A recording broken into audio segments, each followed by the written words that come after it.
Amin. Yeah, haleluya. Nah, saudara yang kasih dalam Tuhan, wow, sudah berapa minggu ini? Tapi saudara yang kasih dalam Tuhan tidak mengurangi sukacita kita. Yang saya tahu, sebagian saudara ada yang sudah mulai betah, saudara ya kan. Tapi sekali lagi saya ingatkan, kalau saudara dari gereja yang lain dan gereja saudara sudah buka, saudara harus tetap beribadah. Masalah saudara kemudian tidak bisa mengikuti program dari kami, it's okay saudara. Tapi kalau saudara berkata, saya mau tetap menikmati firman Tuhan dalam pelayanan ini, silahkan saudara. Tetapi your main church, ya kan, gereja utama saudara harus kembali ke gereja saudara masing-masing. Kecuali gereja saudara belum buka, ya kan, saudara masih tetap mau dilayani secara online ibadah minggu yang penuh mujizat ini, I'm happy to serve you. Karena saya ada untuk melayani. Dan saudara yang kasih dalam Tuhan, dalam masa pandemi COVID-19 ini kita tidak bicara tentang doktrin, saudara, ya kan. Karena saudara saya ngerti dari gereja denominasi yang berbeda-beda. Dan saya percaya COVID-19 salah satunya adalah kegerakan Tuhan untuk meruntuhkan tembok-tembok gereja. Karena seringkali yang menghambat pekerjaan Tuhan, yang menghambat pekabaran Injil, yang menghambat amanat agung diselesaikan karena tembok-tembok gereja. Dan ketika masa pandemi COVID-19 bukan hanya pintu-pintu gereja, pintu gedung gereja tertutup, tapi tembok-tembok gereja kita runtuh. Kita satu di dalam satu nama, Yesus Kristus Tuhan, haleluya. Nah, karena itu masih ada orang yang gak rela pintu-pintu gereja tertutup, lalu gedung-gedung atau maksud saya tembok-tembok gedung gereja runtuh. Makanya masih ada yang sibuk debat sana, debat sini, ya kan. Teologi yang mana yang paling baik, doktrin mana yang paling baik. Hari ini saya hanya mau ingatkan, debat seperti ini gak memberi kebangunan dalam rohani kita. Yang ada hanya kebencian, kamu bukan saya lebih baik dari kamu. Kebencian dan kesombongan yang sedang dibangkitkan. Tapi ini masanya kita merendahkan diri, bersatu, bergandengan tangan. Hanya untuk satu nama dari segala nama, Yesus Kristus Tuhan. Menggenapi doa Yesus yang berkata, jadikan mereka satu supaya dunia percaya. Dengan lain kata, selama kita masih ribut, saling meninggikan doktrin, saling meninggikan pengajaran, saling meninggikan teologianya masing-masing, yang ada hanya kebencian dan kesombongan. Karena yang satu akan bilang sesat, yang satu akan bilang oh gak betul, yang satu bilang gak benar itu. Dan akhirnya ada hanya kebencian. Lalu yang lain sombong, kami yang lebih baik, pengajaran kami yang lebih benar. Pengajaran itu kampungan, norak. Tapi saudara yang kasih dalam Tuhan, kita genapkan doa Kristus yang berkata, jadikan mereka satu. Sama-sama bilang kita satu dalam Yesus. Sama-sama bilang kita satu dalam Yesus. Saya selalu bilang gini, mimbar gereja boleh berbeda, doktrin gereja boleh berbeda, liturgi gereja boleh berbeda, nyanyian di gereja kita boleh berbeda, haleluyanya boleh berbeda. Ada yang haleluyanya turun, haleluya, ya kan, ada yang haleluyanya naik, haleluya, ya kan, ada yang haleluyanya datar, haleluya, ada yang haleluyanya pakai echo dan reverb, haleluya.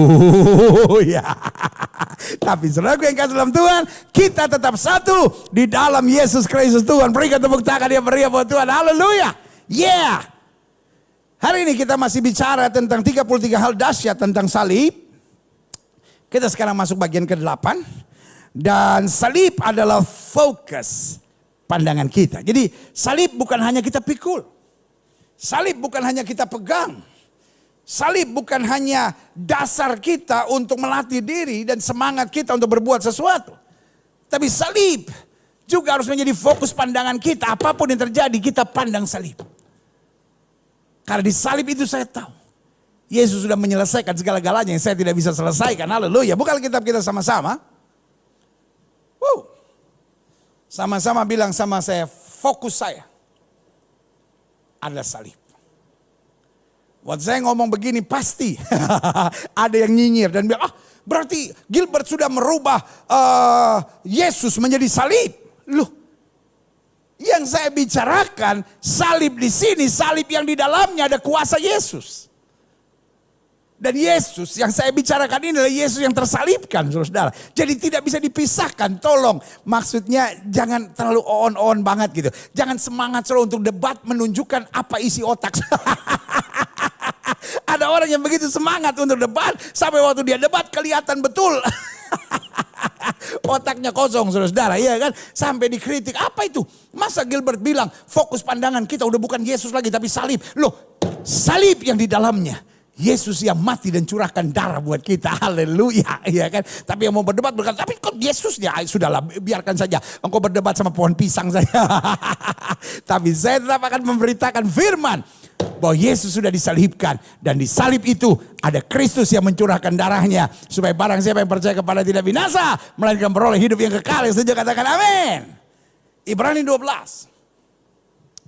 Ayat 1-3. Karena kita mempunyai banyak saksi. Bagaikan awan yang mengelilingi kita. Di sekitar kita ada banyak saksi. Ada orang-orang yang mau menguatkan kita. Ada orang-orang yang mendoakan kita. Ada orang-orang yang support kita. Tapi pada saat yang bersamaan ada orang-orang juga yang menghujat kita. Ada orang-orang yang pengen lihat kita jatuh. Ada orang-orang yang justru membicarakan segala sesuatunya agar kita kepahitan. Jadi ada begitu banyak saksi di sekeliling kita. Baik yang mengharapkan kemajuan saudara. Serta yang mengharapkan kejatuhan saudara. Pertanyaan saya kepada saudara hari ini simpel. Ada gak orang-orang yang pengen jatuhin saudara? Ada. Ada gak orang-orang yang rancangan yang jahat di belakang saudara? Ada. Tapi sebaliknya. Ada gak orang yang masih mendoakan saudara, mensupport saudara? Sebagian saudara mungkin berkata, udah gak ada. Masih ada. Mungkin orang itu bernama gembala saudara. Mungkin orang itu yang bernama orang tua saudara. Gembala saudara mungkin tidak tahu nama saudara satu persatu. Tapi minimal setiap hari dia berkata, Tuhan. Jemaat yang olehnya Tuhan percayakan saya gembalakan. Dan jemaat yang olehnya setiap saat mendengar firman yang aku beritakan. Kuatkan mereka. Itu sebabnya. Mereka saksi yang mengharapkan hal-hal yang baik. Saudaraku. Mungkin hari-hari ini saudara sedang begitu putus asa. Karena begitu banyak badai yang sedang menerpa hidup saudara. Tapi izinkan saya mengingatkan buat saudara. Saya tetap mendoakan saudara agar engkau kuat. Supaya pencobaan yang kamu alami ini tidak akan pernah melebihi kemampuan kamu. Haleluya. Karena kita mempunyai banyak saksi. Bagaikan awan yang mengelilingi kita. Marilah kita menanggalkan semua beban dan dosa yang begitu merintangi kita. Dan berlomba dengan tekun dalam perlombaan yang diwajibkan bagi kita. Setiap kita harus ada dalam perlombaan. Setiap kita harus ada dalam pertandingan. Dan kalau bicara pertandingan, beda sama sekolah. Sekolah lulus SD ya lulus SD, selama-lamanya kita lulus SD. Lulus SMP, selama-lamanya kita lulus SMP. Lulus SMA, kita selama-lamanya lulus SMA. Kita kuliah S1, selama-lamanya kita S1. Kita S2, sampai selama-lamanya kita S2. Beda sama pertandingan. Seorang yang bertanding juara SEA Games, tidak akan selama-lamanya juara SEA Games. Dia juara SEA Games tahun itu, tahun 89 misalnya. Tapi tahun 89 berarti 4 tahun kemudian, tahun 93 ada pertandingan lagi. Dan dia yang juara waktu itu bisa saja kalah. Nah, makanya Alkitab tidak pakai istilah seperti pelajaran, tapi perlombaan. Karena itu kita harus berlomba dengan tekun. Dalam perlombaan yang diwajibkan bagi kita, bicara tentang perlombaan. Tidak ada selesainya. Kita udah juara PON, kita dipersiapkan untuk SEA Games. Kita juara SEA Games, kita dipersiapkan untuk Asian Games. Kita juara Asian Games, dipersiapkan untuk Olimpiade. Kita juara Olimpiade, dipersiapkan untuk Olimpiade berikutnya. Jadi bicara perlombaan, tidak putus-putusnya. Jadi jangan orang Kristen menyerah dan bilang, lu saya udah gak kuat deh pendeta, lu masalah terus pendeta. Sampai kapan ini masalah bisa selesai? No, itu perlombaan diwajibkan, kita harus tekun. Dan setia. Karena tanggalkan beban dan dosa. Karena itu begitu merintangi kita. Jadi jangan apa-apa dipikirin. Jangan kompromi dengan hal dunia. Belajar hidup lurus saja. Apa yang masih bisa kita tanggung kita selesaikan. Yang kita gak bisa tanggung serahkan pada Tuhan. Karena kita punya misi Tuhan. Untuk merebut kemenangan. Dalam setiap pertandingan yang Tuhan wajibkan buat kita. Sama-sama katakan ya. Ayat 2. Marilah kita melakukannya. Dengan mata yang tertuju kepada Yesus. Lihat ya. Yang memimpin kita dalam iman. Dan yang membawa iman kita itu kepada kesempurnaan. Yang dengan mengabaikan kehinaan. Tekun memikul salib ganti sukacita. Yesus yang bagaimana yang kita harus pandang. Yesus yang memikul salib. Makanya salib harus jadi fokus pandangan kita. Tapi bukan salib yang kosong. Salib yang di dalamnya Kristus mati buat kita. Kristus berkorban buat kita. Yesus bayar lunas segala sesuatu bagi kita. Marilah kita melakukan dengan mata yang tertuju kepada Yesus. Yang memimpin kita dalam iman. Dan yang membawa iman kita itu kepada kesempurnaan dengan mengabaikan kehinaan. Tekun memikul salib ganti sukacita. Yang disediakan bagi dia yang sekarang duduk di sebelah kanan tahta Allah. Ayat 3, klik. Ingatlah selalu akan dia. Ingatlah selalu akan Yesus yang sudah mati buat kita di atas kayu salib. Yang tekun menanggung bantahan yang saya itu terhadap dirinya dari pihak orang-orang berdosa. Supaya kamu jangan menjadi lemah dan putus asa.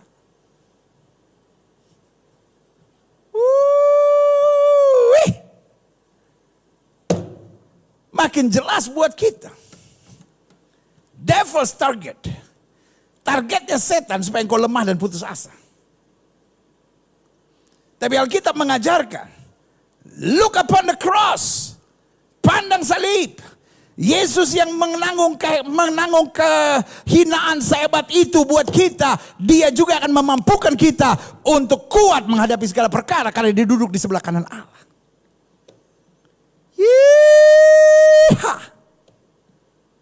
Jadi kalau hari-hari ini saudara sedang lemah dan putus asa, you are under the trap of the enemy. Kalau engkau sedang lemah dan putus asa, berarti engkau sedang masuk dalam jebakan iblis. Karena memang itu yang iblis harapkan. Makanya Alkitab bilang, pandang Yesus, pandang salib, pandang pengorbanannya. Sehingga kamu tidak jadi lemah dan putus asa. Tapi apapun yang terjadi kamu kuat, apapun yang terjadi kamu semangat, apapun yang terjadi kamu masih percaya bahwa Tuhan yang kita sembah adalah Tuhan yang tidak pernah mengecewakan. Dan setuju katakan amin.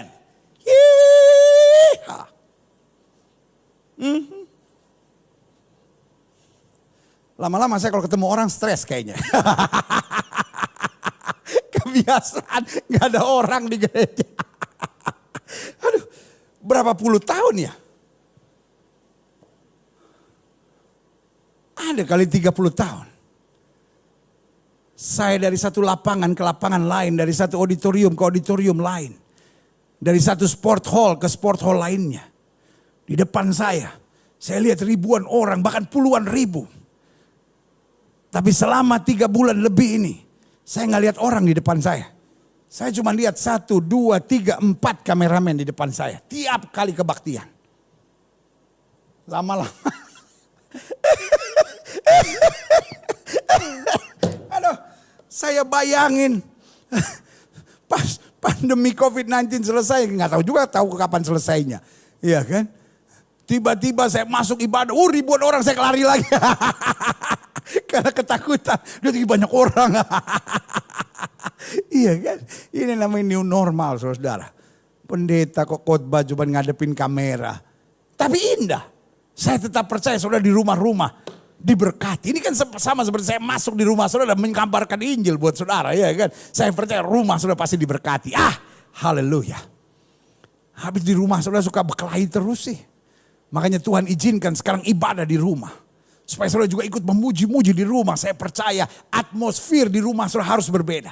Karena ada hadirat Tuhan di dalamnya. Ayo sama-sama angkat tangan katakan. Di rumah saya ini. Ayo semangat katakan. Di rumah saya ini. Ada hadirat Tuhan. Sekali lagi sama-sama bilang. Di rumah saya ini. Ada hadirat Tuhan. Berikan tepuk tangan yang meriah buat Tuhan. Haleluya. Jadi iblis maunya kita lemah dan putus asa. Dan kita lemah dan putus asa bukan karena kondisi. Mungkin saudara menatap saya dan berkata, tapi pendeta harus ngerti dong, kami di PHK. Saudara menatap saya dan berkata, pendeta harus ngerti dong. Saya kan driver ojol, saya kan pengusaha properti yang sekarang sedang goncang di mana-mana. I know. Mungkin itu memang menggoncangkan, mungkin memang itu menakutkan, tapi izinkan saya mengingatkan buat saudara. Iblis maunya engkau lemah dan putus asa. Tetapi Alkitab mengingatkan kita jika Allah di pihak kita, kita cakap menanggung segala perkara. Yang saja katakan amin. Lemah dan putus asa. Bukan situasi. Tapi lemah dan putus asa. Kondisi keimanan kita. Kalau kondisi keimanan kita mantap apapun yang terjadi. Kita berkata dengan Allah akan aku lakukan perkara-perkara yang gagah perkasa. Karena dia sendiri yang menginjak-injak lawan kita, yang setuju katakan yeah. Selanjutnya. Galatia 3 ayat 1 sampai 3. Hai orang-orang Galatia yang bodoh. Astaga. Waduh. Paulus terlalu jujur. Iya kan? Saya tidak bisa bayangin kalau ada pendeta Tiba-tiba muncul di gereja. Hai jemaat Glow yang bodoh. Waduh. Setengah gereja kali keluar saudara-saudara. Tapi saudara gue yang kasih dalam Tuhan. Alkitab tegas. Hamba-hamba Tuhan, anak-anak Tuhan Yesus harus tegas. Saya orang Galatia yang bodoh. Taruh tangan kanan sudah di dada sama-sama bilang saya tidak boleh bodoh. Berarti kalau fokus saya hanya berkat. Bukan salib. Fokus saya hanya daging. Fokus saya hanya mujizat. Fokus saya hanya pada kesenangan-kesenangan dunia. Saya beri nama kita bodoh. Kalau saudara tanya sama saya, kenapa bodoh pendeta? Loh, harusnya kita fokusnya pada salib. Kita fokusnya pada pengorbanan Kristus. Kita fokusnya pada karya agung Kristus. Dan karena itu, kita akan beroleh mujizat, akan beroleh berkat, akan beroleh kemenangan. Akan melihat hal-hal dahsyat Tuhan nyatakan dalam hidup kita. Yang setuju katakan amin. Jangan dibalik. Kalau kita cuma mengejar berkat, mengejar kesenangan dunia, mengejar hal-hal yang kita harapkan dalam hidup ini, akhirnya yang terjadi kita bodoh. Tapi kalau kita fokus pada janji Tuhan, kita fokus pada salib, kita fokus pada pengorbanan Kristus, segalanya akan ditambahkan dalam hidup kita. Yang setuju katakan amin. Iya. Hai orang-orang Galatia yang bodoh. Saya harap saya tidak perlu ngomong sama saudara. Hai setiap saudara, jemaat Tuhan yang bodoh. Karena saya percaya kita semua sudah mengerti firman. Dan ingin diubahkan dalam terang firman. Yang setuju katakan amin. Taruh tangan kanan sudah di dada sama-sama bilang saya tidak bodoh. Karena saya mau fokus pada salib Kristus. Wow. Siapakah yang telah mempersona kamu? Bukankah Yesus Kristus yang disalibkan itu telah dilukiskan dengan terang di depanmu? Itu yang harus mempesona kamu. Itu yang selalu harus menjadi fokus perhatian kamu. Ayat 2.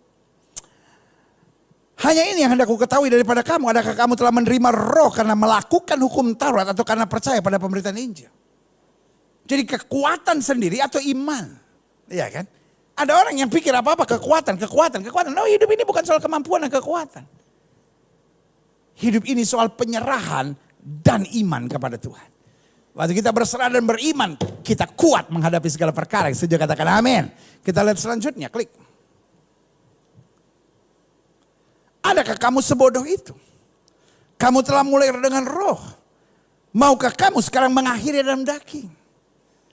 Jadi Alkitab berkata, kalau kamu tidak fokus pada Kristus yang telah disalibkan, pada salib Kristus, maka kita akan mengakhiri segalanya dalam daging.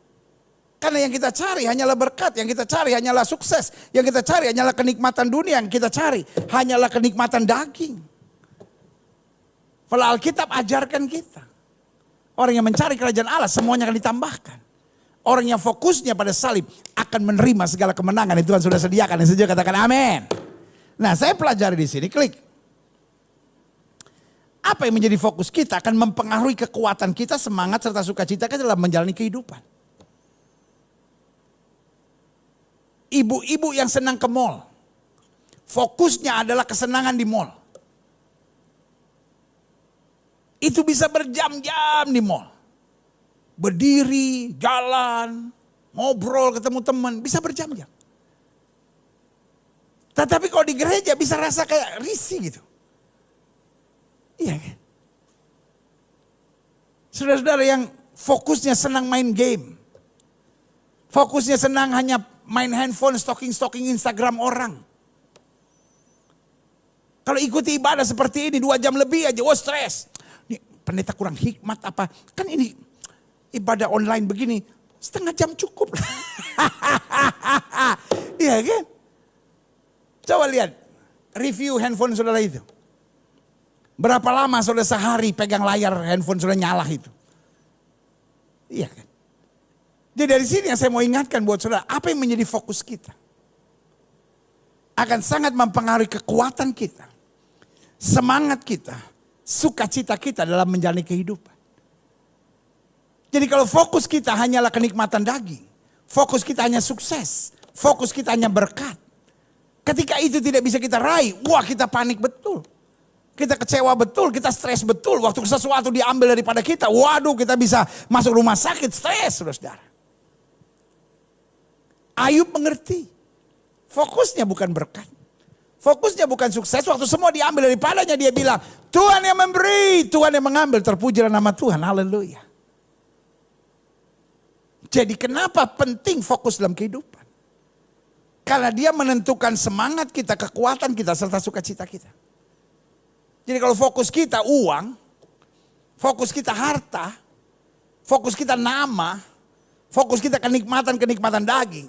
Gampang sekali kita putus asa, gampang sekali kita kecewa, gampang sekali kita kepahitan, gampang sekali kita dendam, gampang sekali kita menghalalkan segala cara. Selanjutnya saya pelajari. Apa fokus yang salah dalam pengiringan kita pada Tuhan? Yang pertama, fokus pada berkat, bukan pada ketaatan. Jangan salah mengerti saya. Jangan saudara pikir, wah Gilbert udah gak percaya Tuhan memberkati. Amin, saya sangat percaya. Wah Tuhan memberkati. Lu jelas kok Alkitab bilang, aku datang untuk memberi domba-dombaku hidup dan hidup yang berkelimpahan. Berarti berkat Tuhan. Itu kerinduan Tuhan dalam hidup kita. Tapi berkat tanpa ketaatan adalah ketololan. Saya senang istilah ini. Berkat tanpa ketaatan adalah ketololan, saudara. Iya kan? Loh, berkat tanpa ketaatan adalah ketololan. Itu bagus taruh di media sosial saudara itu. Taruh jadi status saudara di media sosial saudara, di Facebook saudara, di Twitter saudara, di Instagram saudara, atau di WA story saudara, tulis gede-gede. Iya kan? Apa tadi? Berkat tanpa ketaatan adalah ketololan saudara. Kenapa? Karena Alkitab bilang, cari dahulu kerajaan Allah serta kebenarannya, maka semua akan ditambahkan kepadamu. Alkitab bilang, kalau kamu tidak miring ke kiri maupun miring ke kanan, hidup kamu diberkati. Kamu tidak turun tapi naik. Kamu tidak akan jadi ekor, kamu dipimpin menjadi kepala. Jadi seluruh berita firman Tuhan, di balik ketaatan, ada berkat kemuliaan. Tanpa ketaatan, kalau kita hanya mengejar berkat, saya beri nama, kita adalah orang yang tolol. Kenapa? Karena Alkitab bilang, apa artinya kamu dapat segala sesuatu jika jiwamu binasa? Iya kan? Berarti kita dapat berkat. Tapi dengan kompromi, dengan menghalalkan segala cara, ujung-ujungnya kita kehilangan sorga, kita kehilangan kepastian keselamatan kita. Bukankah itu bernama ketololan? Jadi sekali lagi saya ulangi. Berkat tanpa ketaatan adalah ketololan. Makanya itu Gilbert pasal 9 ayat 3. Iya. Jadi satu sekali fokus yang salah dalam pengiringan kita pada Tuhan. Fokus pada berkat, bukan pada ketaatan. Taat dulu. Taat itu yang mendatangkan berkat. Yang kedua, fokus pada mujizat, bukan pada kehendak Tuhan. Ada orang yang fokusnya mujizat. Padahal kalau kita melakukan kehendak Tuhan, kita akan alami mujizat. Apa yang tidak pernah kita pikirkan, itu yang Tuhan sediakan, kata Alkitab. Jangan dibalik. Jangan fokusnya pada mujizat. Sekali lagi saya ulangi, gereja Bethel Indonesia Global Fellowship Center adalah gereja yang sangat percaya mujizat. Tapi saya tidak percaya mujizat harus menjadi fokus. Yang saya percaya mujizat adalah bonus yang Tuhan sediakan. Kalau kita melakukan kehendak Tuhan, yang setuju sama saya katakan amin. Saya mau melakukan kehendak Tuhan. Amin. Jadi jangan datang ke pendeta doain dong supaya saya dapat mujizat. Loh, lakukan dulu kehendak Tuhan. Pendeta akan berdoa buat mujizat, I know. Iya kan? Tetapi pendeta juga harus ingatkan, kita harus melakukan kebenaran firman. Makanya Alkitab bilang disampaikannya firman dan disembuhkan yang sakit. Saudaraku, tanpa melakukan kehendak Tuhan, mujizat saya beri nama, hanyalah kegiatan-kegiatan nujum, saudara. Tahu kegiatan nujum? Iya kan? Hanya kegiatan-kegiatan dari kuasa kegelapan, saudara. Lihat waktu Musa robah tongkat menjadi ular. Apa yang terjadi? Orang-orang Mesir juga bisa buat. Beda kan? Sama-sama mujizat. Tapi yang satu mujizat karena kehendak Tuhan. Yang satu mujizat karena menghalalkan segala cara. Iya kan? Jadi iblis pun bisa copy mujizat. Jadi kalau ada gereja yang berkata, oh saya percaya mujizat sudah berlalu. Itu juga aneh. Kenapa? Karena ketika dunia masih buat mujizat, setan masih buat mujizat. Apa artinya? Setan hanya mengcopy apa yang Yesus buat. Berarti mujizat dari Yesus lebih hebat lagi. Asal kita hidup dalam kehendak Tuhan. Yang ketiga, apa fokus yang salah dalam pengiringan kita kepada Tuhan? Fokus pada doktrin, bukan pada isi hati Tuhan. Doktrin memecah-mecahkan, isi hati Tuhan mempersatukan. Folks, hard for me to say this. Di akhir zaman, akan ada banyak orang dengan kesombongannya meninggikan bendera doktrinnya. Tidak ada yang salah dengan doktrin. Doktrinnya tidak salah, tapi fokus pada doktrin itu keliru. Karena kekristenan bukan sebuah pelajaran. Tapi kekristenan sebuah hubungan. Makanya ketika murid-murid berkata, guru ajarlah kami berdoa. Makanya Gereja Bethel Indonesia Global Fellowship Center, setiap doa pembukaan pasti dimulai dengan doa Bapa kami. Kenapa? Karena itu pelajaran yang indah di dalamnya. Murid-murid bertanya, guru ajarlah kami berdoa. Yesus bilang, kalau kami berdoa, kamu berdoa demikian. Bapa kami yang di surga. Apa artinya Bapa? Hubungan. Dan hubungan bukan soal doktrin. Hubungan soal apa? Soal isi hati. Gereja yang hanya fokus pada doktrin gak akan pernah maju. Yang ada hanya perpecahan. Tapi gereja yang mengandalkan isi hati Tuhan, fokus pada isi hati Tuhan, akan bertumbuh dalam kemuliaan Tuhan. Yang setuju katakan amin. I know. Khotbah minggu saya hari ini akan bikin marah banyak orang. Dan akan buat banyak orang unsubscribe program ini. It's okay. But I'm telling you the truth. This is time of wake up call. Sudah bukan saatnya lagi kita membagikan firman Tuhan yang enye-enye. Saudara. Apa itu firman Tuhan enye-enye? Udahlah, pokoknya kita nggak tahu bahasanya, pokoknya ngerti aja di hati masing-masing. Tahu kan enye-enye gitu. Ya tapi apa definisinya? Udah nggak perlu tahu definisinya. Pokoknya kita tahu, oh ini enye-enye. Seumur hidup saya pendeta belum pernah dengar itu apa itu firman enye-enye gitu. Iya kan, saudara yang kasih dalam Tuhan. Gereja Tuhan tidak sedang membutuhkan firman enye-enye, saudara. Iya kan? Gereja Tuhan sedang membutuhkan firman yang membangunkan, wake up call. Jangan fokus pada berkat, tapi pada ketaatan. Jangan fokus pada mujizat, tapi pada kehendak Tuhan. Saya tidak bilang tidak ada berkat, saya tidak bilang tidak ada mujizat. Tapi waktu kita taat, kita melakukan kehendak Tuhan, maka kebajikan kemurahan Tuhan belaka. Artinya apa? Mujizat, tanda-tanda heran akan terus menyertai kita. Haleluya, itu bonus. Itu bukan fokus. Dan yang ketiga, fokus yang salah dalam pengiringan kita pada Tuhan. Fokus pada doktrin, bukan pada isi hati Tuhan. Ada banyak doktor teologi yang hebat-hebat mengupas tentang doktrin. Tetapi tidak pernah ada dalam penyembahan kepada Tuhan. Kalau saudara menatap saya dan berkata, saya adalah penyembahan pada Tuhan. Great. Pastikan pengenalanmu tentang Tuhan bukan hanya kau dapat dari profesor-profesor teologi. Tapi pastikan kau dapat juga di bawah kaki Tuhan. Untuk mengerti dan memahami isi hati Tuhan. Selanjutnya. Apa fokus yang salah dalam pengiringan kita pada Tuhan? Fokus pada keberhasilan dan pencapaian, bukan pada kasih karunia serta rahmat Tuhan yang sempurna. Ada banyak orang fokusnya pada bagaimana saya berhasil, bagaimana saya mencapai ini, Oh, gereja kami 10.000 jemaat, oh gereja kami 20.000 jemaat. Wah, pendeta yang gereja besar memandang pendeta gereja kecil, gereja kampungan. Karena apa? Bahkan gereja yang kecil mulai juga pemikirannya sama, sehingga datang ke sinode atau sidang raya gitu, ketemu pendeta lain, saya pendeta kecil, pendeta kampung di gereja kampung. Engkau menghina korban Kristus. Saya duduk sebagai salah satu pengurus, ketua satu dari gereja Bethel Indonesia, sinode gereja Bethel Indonesia. Saya setiap kali berbicara di hadapan hamba-hamba Tuhan selalu saya kritik. Saya bilang saya nggak terima. Kalau ada orang bilang, oh saya gereja kecil, gereja kampung, gereja miskin di pinggiran, itu nggak penting. Bukan gereja yang saya layani, Tuhan Yesus yang saya layani. Haruskah saya berkata, saya pendeta besar dari gereja besar? Norak. Ukuran, bukan itu yang dipandang Tuhan. Kasih setia dan rahmat Tuhan. Pelayan-pelayan Kristus, hamba-hamba Tuhan, dimanapun kau berada. Dengan bangga katakan, saya hamba Tuhan. Saya melayani Yesus. Gerejamu berisi 25.000 kah? Gerejamu Tuhan kirim jemaatnya 150.000 kah? Gerejamu jemaatnya 3 KKK, sama di hadapan Tuhan. Sama-sama hamba, sama-sama pelayan, sama-sama orang yang menerima kasih karunia Tuhan. Stop mempertentangkan size. Stop mempertentangkan jumlah. Sorry untuk bilang ini, sudah kerasukan setan dengan itu, saudara. Tapi ini waktunya. Kita pukul dada dan berkata, Tuhan, Aku bisa melayani itu hanya karena anugerah. Aku bisa setia melayani 3 kakak, itu anugerah.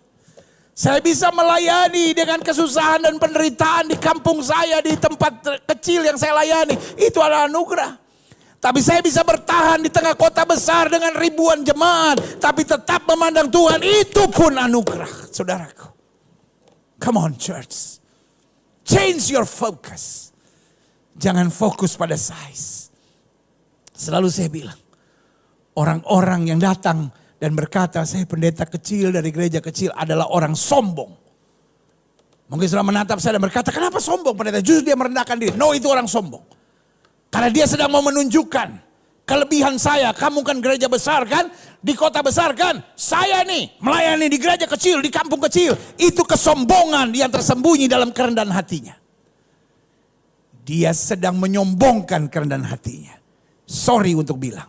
Meskipun engkau pendeta gereja kecil dari kampung kecil, engkau jahat di mata Tuhan jika engkau berkata begitu.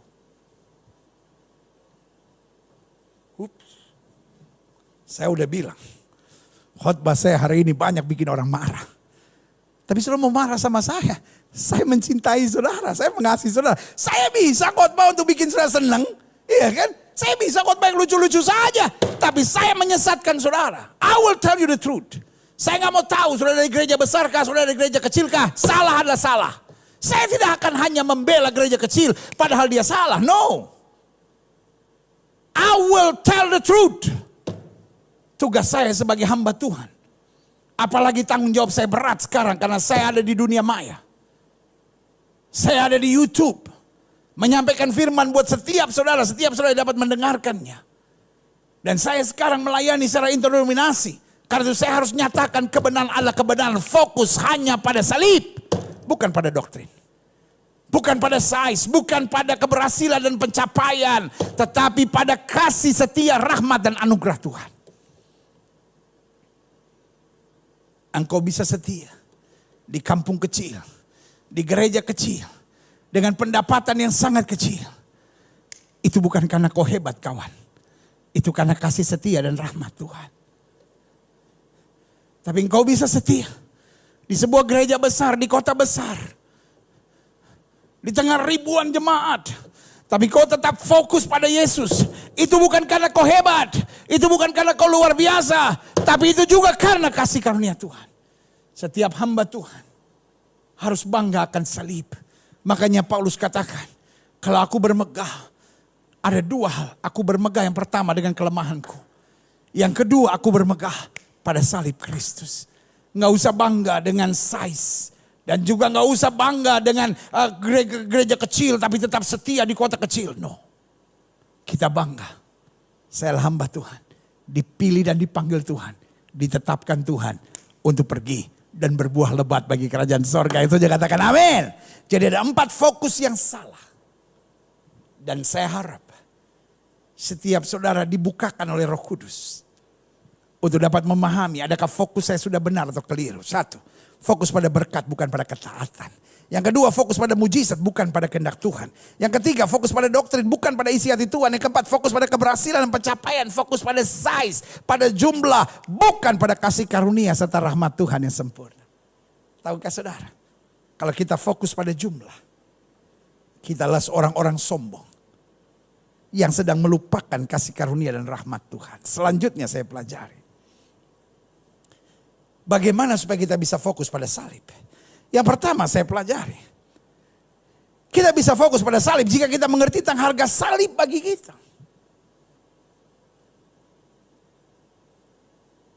Harga salib tak bisa terhitung. Maka Yesus bilang kalau boleh biarlah cawan ini lalu, tapi biar bukan kehendakku yang jadi melainkan kehendakmu lah yang terjadi. Salib adalah seharga dunia ini. Alkitab berkata apa artinya kamu dapat seluruh dunia ini jika jiwamu binasa. Sementara yang membayar seluruh harga dunia ini untuk menyelamatkan jiwa kita adalah salib. Makanya iblis pernah menawarkan kepada Kristus, seluruh kerajaan ini akan kuberikan kepadamu jika engkau sujud menyembah aku. No. Yesus memilih bukan berkompromi. Yesus memilih membayar lunas dengan his blood. Thank God for the cross. I'm proud of the cross. Apapun boleh diambil dari hidup saya. Tapi salib terpatri kuat di dalam diri saya. Sehingga apapun yang terjadi saya akan tetap bersyukur. Karena saya tetap memegang salib. Saya tetap memikul salib. Dan saya tetap akan fokus pada salib. Dan tidak pernah akan goncang untuk apapun. Folks, make sure your focus keep on the cross. Pastikan fokus saudara hanya kau jaga agar tetap pada salib. Karena dengan tetap memandang salib, dengan memegang salib, dengan setia memikul salib. Kita menyadari betapa berharganya kita oleh karena kemurahan Tuhan. Yang kedua, kita bisa fokus pada salib jika kita mengerti kerusakan total pada diri kita. Total depravity. Manusia rusak total. Karena Alkitab bilang semua manusia telah berdosa dan hilang kemuliaan Allah. Apapun yang sudah mau katakan, manusia rusak total. Darah harus tertumpah. Agama tidak bisa menyelamatkan. Folks, I wish saya bisa berkata semua agama menyelamatkan. I wish. But I'm not a liar. Saya bukan seorang pendusta. Saya tidak bisa hanya cuma untuk nyenang-nyenangin saudara. Saya tahu sebagai saudara akan marah sama saya. Tapi saya sepakat untuk bilang semua agama baik. Semua agama berusaha mengajarkan yang baik. I know. Semua agama berusaha mengarahkan pada sorga. Tapi Yesus punya kepastian sorga. Because he paid the price. Amal, ibadah, perbuatan baik. Tidak bisa membersihkan kain kotor, kain gombal, kain larah di hadapan Tuhan. Total depravity. Kerusakan total pada diri manusia. Dipulihkan oleh apa? Oleh darah yang tertumpah. Makanya Alkitab jelas bilang. Di bawah kolong langit ini tidak ada nama lain yang olehnya manusia selamat kecuali di dalam nama Yesus. Kenapa kita harus mengabarkan Injil? Masalah orang mau menerima atau menolak itu haknya. Tapi tugas kita mengabarkan Injil dengan cara yang simpatik. Mengabarkan Injil dengan membawa damai, sejahtera dan sukacita. Membawa Injil bukan menjelek-jelekan, bukan untuk menyerang. Membawa Injil untuk memberi tawaran bahwa dia memberi kepastian buat kita. Karena amal, ibadah, perbuatan baik tidak bisa memberikan kepastian. Tapi darah yang tertumpah menyelesaikan total depravity dalam diri manusia. Kerusakan total pada diri manusia. Yang ketiga, kita bisa fokus pada salib jika kita sudah beres dengan diri kita serta dengan dunia. Artinya apa? Waktu kita beres sama diri kita. Bahwa gak ada sesuatu lagi yang saya harapkan dalam hidup ini. Saya hanya ingin membalas cinta Tuhan dalam hidup kita. Sorry, ada banyak orang yang belum beres sama dirinya.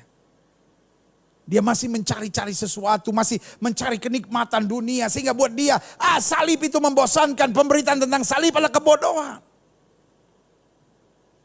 Orang yang dalam dirinya masih ada ambisi-ambisi. Masih ada roh-roh kerakusan-kerakusan. Yang masih penuh dengan luka-luka. Masih penuh dengan kepahitan-kepahitan. Akan merasa salib itu berat. Tapi buat mereka yang sudah beres dengan dirinya, Tuhan.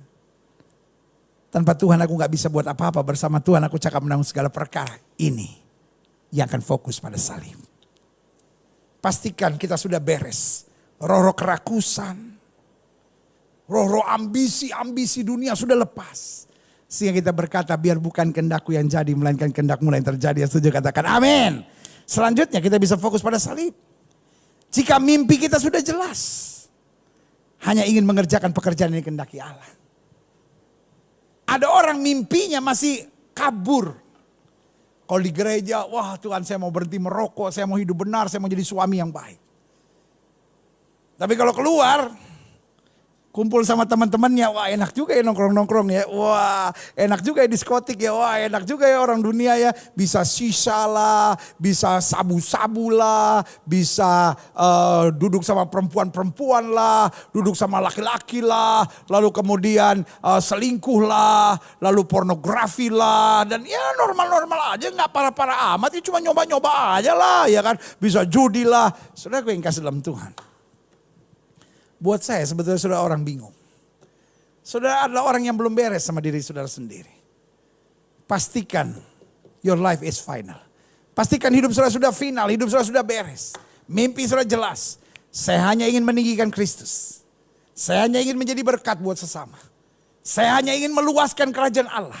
Sehingga lewat kehidupanku, orang akan melihat perbuatanku yang baik. Dan memuliakan Bapakku yang di sorga. Yang setuju katakan amin. Yeah. Selanjutnya, klik. Bagian terakhir akan kita bahas. Apa kemenangan orang yang fokus pada salib? Ternyata fokus pada salib itu indah. Nah, apa kemenangan yang akan kita raih kalau kita fokus pada salib? Yang pertama saya pelajari.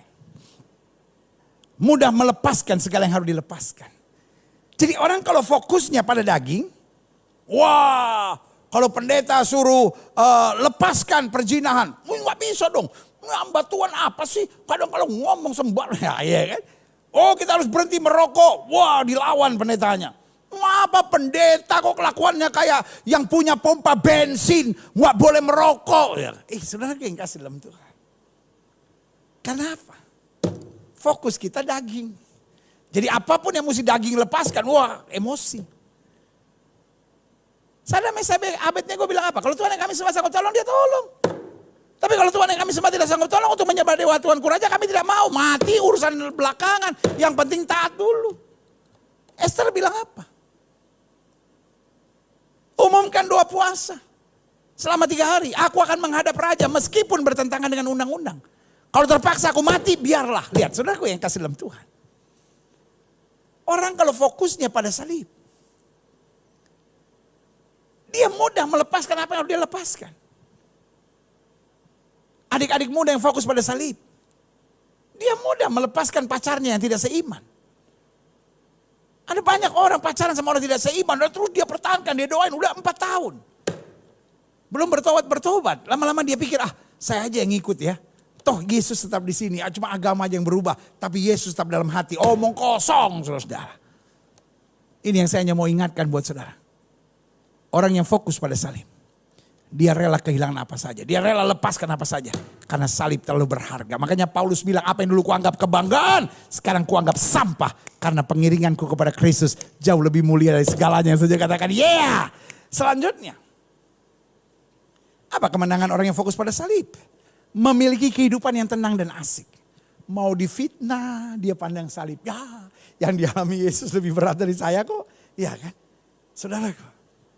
Sebagai seorang hamba Tuhan yang melayani Tuhan.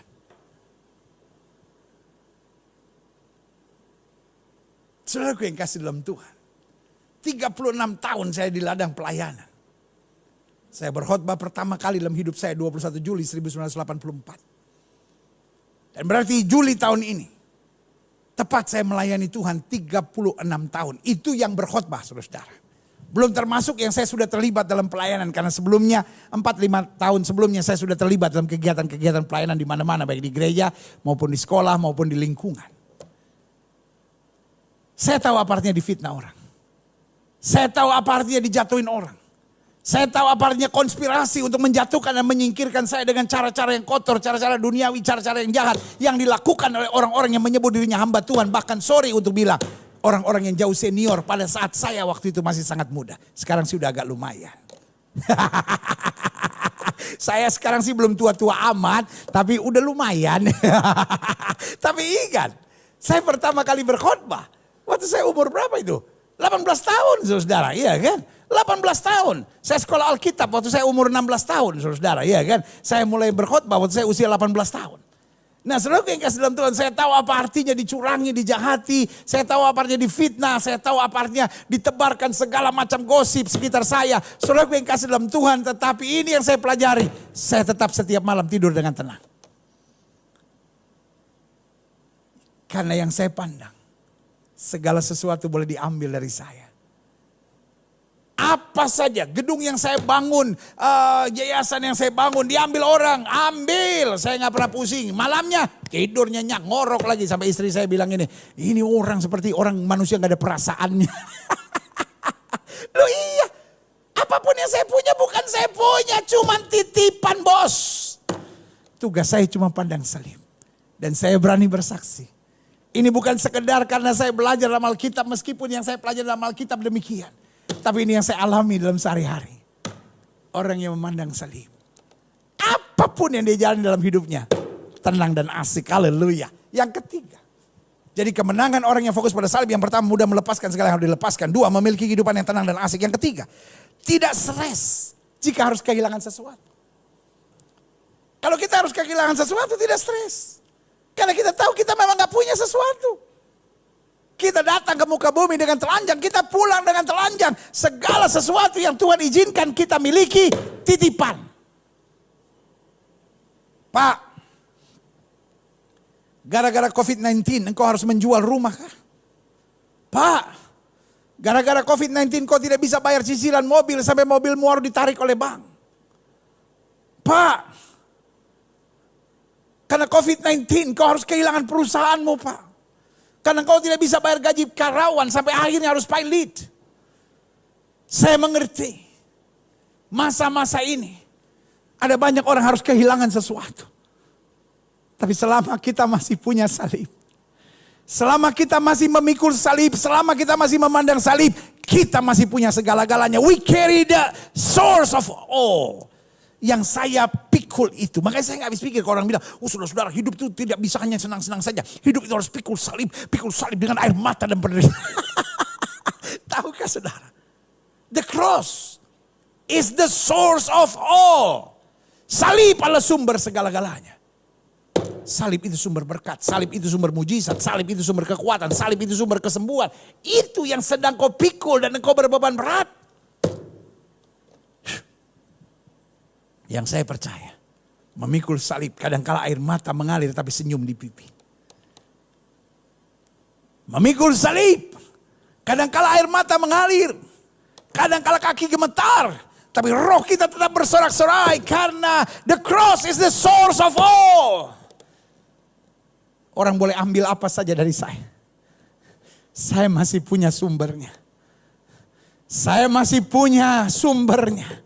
Dan sumbernya adalah salib Kristus. Karena di salib itu Yesus bilang sudah selesai. Semuanya dia selesaikan di sana. Haleluya. Selanjutnya yang terakhir. Saya undang pemain musik dan hamba-hamba Tuhan, pemuji, penyembah maju ke depan. Kemenangan orang yang fokus pada salib. Imannya akan mantap untuk segala janji-janji Tuhan. Maybe I could not see yet. Mungkin saya belum bisa lihat. But I know. I know that I know His promises are real. Mungkin berkat belum saya lihat. Mungkin kemenangan belum saya lihat. Setiap hari kalau saya nonton TV, saya cuma lihat penderitaan. Saya cuma lihat kesusahan. Saya cuma lihat berita-berita yang menakutkan dan berita-berita yang mengancam. Orang-orang mulai bicara, wah, hungry man will become angry man. Badai COVID menciptakan kelompok manusia-manusia yang lapar. Dan manusia-manusia yang lapar mudah diprovokasi. Sebagian lagi berkata, pilkada serentak akan berlangsung akhir tahun. Berarti akan ada goncangan-goncangan politik yang berat. Sebagian akan berkata, ini tinggal ada api sedikit, kerusuhan melanda di mana-mana. Saudaraku yang kasih dalam Tuhan. Tapi iman saya berkata, God is still God. Tuhan tetap adalah Tuhan. Indonesia tetap dikendalikan Tuhan. Keluarga-keluarga kita dikendalikan oleh Tuhan. Hidup kita dikendalikan oleh Tuhan. Hidup yang kita jalani sekarang bukan hidup karena melihat, tapi hidup karena percaya. Pastikan fokus kita tetap pada salib. Mau tantangan seberat apapun, mau berkat dijanjikan sehebat apapun, kita tetap fokus pada salib. Sehingga makin hari makin kita makin kuat. Sehingga kita dapat berkata, singa-singa muda boleh merana kelaparan. Tapi orang yang berharap kepada Tuhan, orang yang fokus pada salib, akan terus melihat kemuliaan Tuhan yang luar biasa. Setiap mata terpejam. Setiap kepala tertunduk. Setiap hati terangkat pada Tuhan. Sudahkah kita memegang salib? Sudahkah kita setia memikul salib? Sudahkah kita fokus hanya pada Yesus yang disalibkan itu? Dengan memandang salib kita kuat, dengan memandang salib kita semangat, dengan memandang salib kita tenang, dengan memandang salib iman kita bangkit untuk percaya pada segala